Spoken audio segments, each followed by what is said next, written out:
में वो ताकत है, बड़े से बड़े शहंशाह, बड़े से बड़े निरंकुश राजा महाराजा सब हिल जाते हैं। आज ये बहन आपके समक्ष खड़ी हुई है, उषा गौतम जी, इस जैतपुर की धरती से आप इनको इतने भारी मतों से जिता करके भेजिए और अन्य पार्टियों के जो प्रत्याशी हैं उनकी जमानत जब्त करा दीजिए।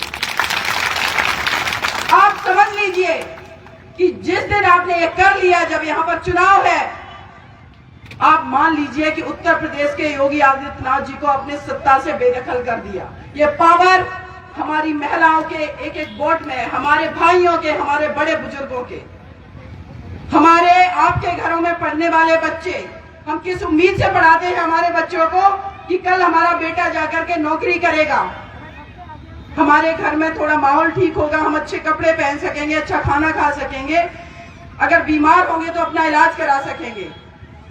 लेकिन ये सरकार, पिछले 5 सालों में बीजेपी सरकार ने हमारे आपके घरों के युवाओं को नौकरियां नहीं दी, क्योंकि वो नहीं चाहते हैं कि आपके घर का बच्चा पढ़ करके नौकरी करे, क्योंकि अगर नौकरी करेगा, आगे बढ़ेगा, तो ये अपनी गुलामी नहीं करवा पाएंगे।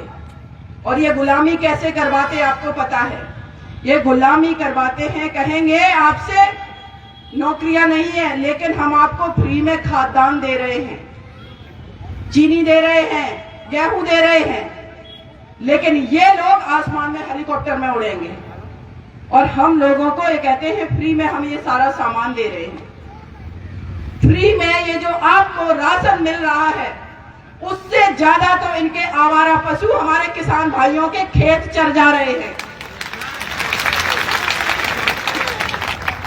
और खेत ही नहीं चल रहे हैं। आप सोचो, एक किसान, एक मजदूर दिन भर पसीना बहा करके, संघर्ष करके अपनी खेती किसानी कर रहा है, रात के समय वो सुकून में अपने घर में नहीं सो सकता है, क्योंकि जा करके इन पशुओं को भगाना है। ये कैसी इनकी नीतियां हैं। बेरोजगार हमारे वहां को रखा हुआ है, नौकरी नहीं दे सकते, लेकिन किसानों का, मजदूरों का इन्होंने जीना हराम कर रखा है। इसका जवाब आपको देना है। जब हमारे किसान भाई मांग करते हैं कि इन आवारा पशुओं को रोका जाए, तारबंदी की जाए, डीएम को लेटर देते हैं, डीएम सुनवाई नहीं करते हैं।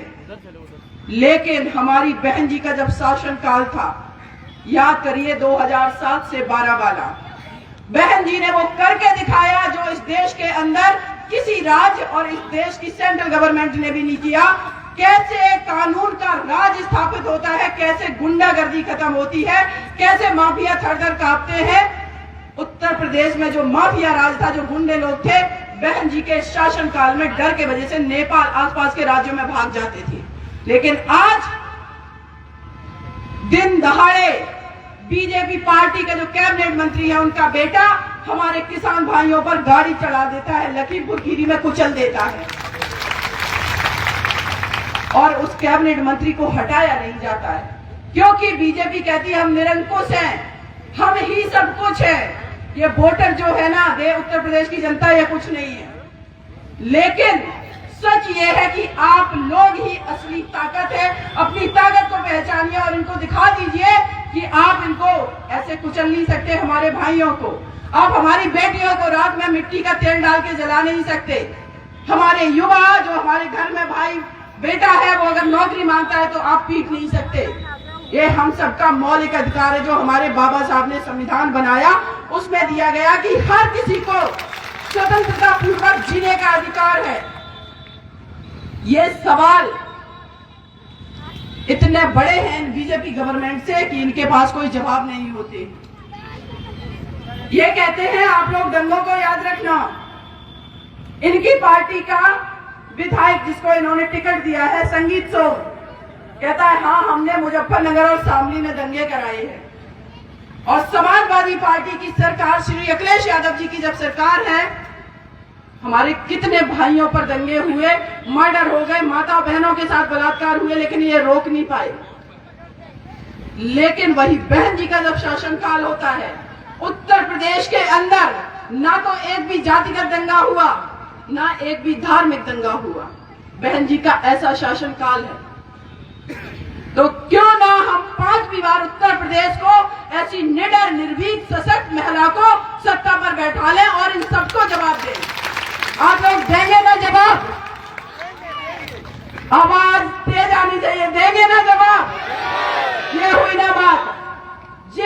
चुनाव वोट खोलेंगे, आप मान के चलिए 100% हमारी बहन जी उत्तर प्रदेश की 5वीं बार मुख्यमंत्री बन रही हैं।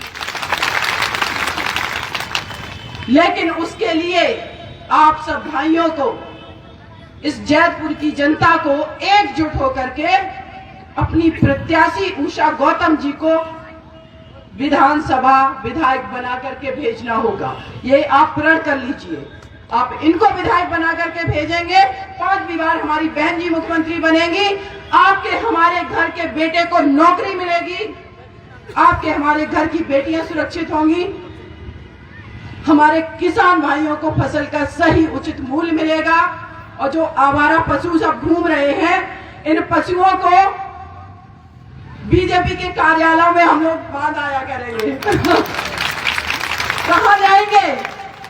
क्यों इन्होंने खुलवा दिए? वैसे भी बीजेपी ने करप्शन करके इतने ज्यादा अपने कार्यालय, इन्होंने बीजेपी के कार्यालय बनाने के बहुत अच्छे काम किए, आलीशान कार्यालय बनवाए हैं, तो फिर क्या करेंगे? उन कार्यालय का यूज क्या होगा? ये तो सत्ता से बेदखल होने वाले हैं, तो ये आवारा पशु जो हैं एसी की हवा में बैठेंगे जाकर के। हम लोग यही काम उत्तर प्रदेश की जनता करेगी। बहन जी का जब शासनकाल आया, हमारी बहन जी ने, हमारी मुख्यमंत्री ने, इस देश के अंदर छुआछूत एक बहुत बड़ी समस्या रही है, हमने अपने लोगों को अपने पास नहीं बैठाला। ये विडंबना है।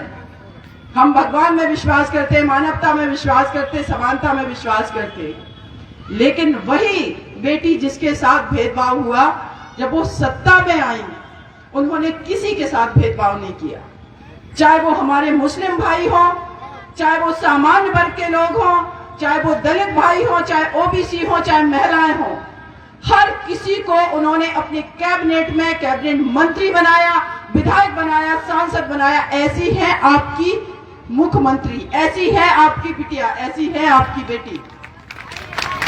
हम लोग समानता में विश्वास करने वाले लोग हैं, हम लोग मानवता में विश्वास करने वाले लोग हैं।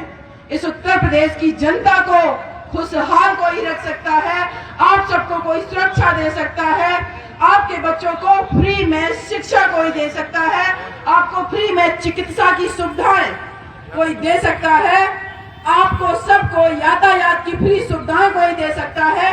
आप लोगों को पता है रेलवे का प्लेटफॉर्म टिकट 50 रुपए का हो गया, मतलब हमें अपने उत्तर प्रदेश के एक प्लेटफॉर्म पे 1 घंटा इंतजार करने के लिए 50 रुपए देने होंगे। ये धरती हमारी है, ये नदियां हमारी है, किसान, खेत, भाई, हम सब की ये चीजें हैं, नेताओं की नहीं है। आप लोग इन चीजों को पहचानिए। बहुजन समाज पार्टी इस देश की एकमात्र ऐसी पार्टी है जो सर्वजन हित में काम करने वाली पार्टी है, जो शोषित, पीड़ित, वंचित लोगों के हित में काम करने वाली पार्टी है, क्योंकि इस पार्टी का उद्देश्य भारत का जो संविधान है, वही हमारा दस्तावेज, वही हमारा घोषणा पत्र, वही सब कुछ है। हम संविधान पे चलने वाले लोग हैं, इसीलिए बीजेपी संविधान को खत्म करना चाहती है। तो आप लोगों से मेरा हाथ जोड़ करके अनुरोध है कि दिखा दीजिए इस जैतपुर की धरती से अपनी बहन उषा गौतम जी को भारी से भारी मतों में जिता करके विधानसभा भेजिए और दिखा दीजिए कि हम लोग मानवतावादी वो लोग हैं, निरंकुश से निरंकुश सत्ता को हम हिला देते हैं। इसलिए आप लोग भारी से भारी मतों से इनको विजय बना करके विधानसभा भेजें। आपका चुनाव चिन्ह सबको पता है, हाथी। हाथी हमारा चुनाव चिन्ह है, हाथी के सामने वाला बटन दबाना है, और बटन दबाते वक्त जब आप बूथ में जाएं और एंटर करें वोट डालने, तो एक बार अपने घर में बैठे उस बच्चे की पीड़ा को जरूर समझ लीजिए, जो अंतरिक्ष में उड़ना चाहता है, जो पायलट बनना चाहता है, जो इंजीनियर, डॉक्टर बनना चाहता है, जो IAS PCS बनना चाहता है, लेकिन सरकार की फर्जी खराब नीतियों के कारण नहीं बन पा रहा है। आप ये मत सोचिए कि आपके घर में बैठा बेटा आपका इंटेलिजेंट नहीं है, होशियार नहीं है। आपका बच्चा होशियार है, पढ़ा लिखा है, लेकिन इन सरकार की खराब नीतियों के कारण उसको नौकरी नहीं मिल रही है। इसीलिए अपने उस बच्चे के बारे में सोचिए। जब कोई बेटी घर से बाहर निकलती है, जैसी 5 बजे का समय होता है, माँ बाप 10 बार फोन लगा देते हैं, बेटा कहाँ हो, कितनी देर लगेगी, क्यों नहीं आ रही हो, क्योंकि ये दहशत का माहौल उत्तर प्रदेश राज्य में है। तो इन सारी चीजों को बदलना है, अपने बच्चों का भविष्य उज्जवल करना है। तो 5वीं बार बहन जी हमारी मुख्यमंत्री बन रही है, यहाँ से उषा गौतम जी को जिता के भेजिए। जय भीम, जय भारत, और आप सभी लोग अपना ख्याल रखिए। बहुजन समाज पार्टी, बहुजन समाज पार्टी जिंदाबाद, सीमा कुशवाहा, उषा गौतम जिंदाबाद, जिंदाबाद, सीमा कुशवाहा, उषा गौतम जिंदाबाद, जिंदाबाद। अगर आप चाहते हैं गरीब हर वंचित इंसान की आवाज आप तक पहुंचे तो हमारे चैनल को सब्सक्राइब करें और बेल आइकन का बटन दबाना ना भूलें। देखते रहिए बहुजन न्यूज।